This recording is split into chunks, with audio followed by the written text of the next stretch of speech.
Renaissance science, the electromagnetics of universal love. The molecule of emotion was discovered in 1972 by the scientist Dr. Candace Pert.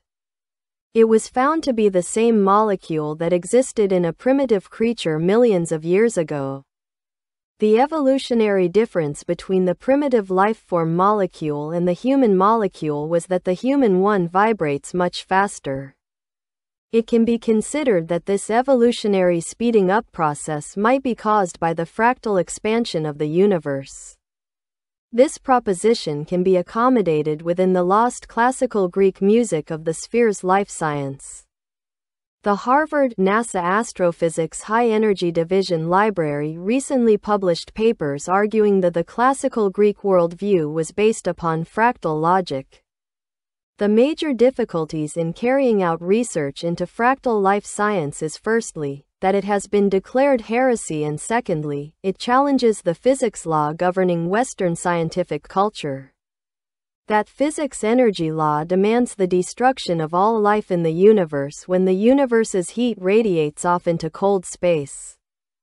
While fractal logic is scientifically accepted as extending to infinity, life sciences within Western universities can only be about species evolving toward this postulated heat-death extinction.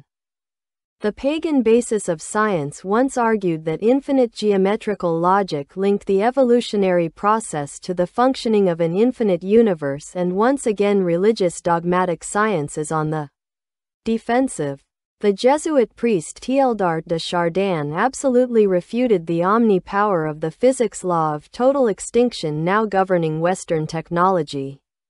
Both he and his colleague Maria Montessori, who is listed in Time magazine's Century of Science as the greatest scientist of 1907, wanted to balance Einstein's 1905 law of destruction E equals mc 2 with a forbidden fractal logic law from ancient Greece.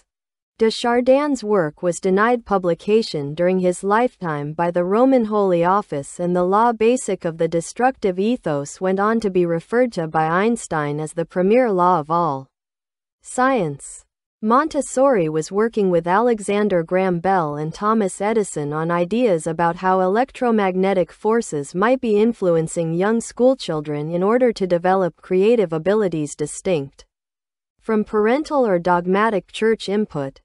De Chardin and Montessori's electromagnetic golden gates to the future could not open for any chosen race or privileged few, but only for all people at the same time.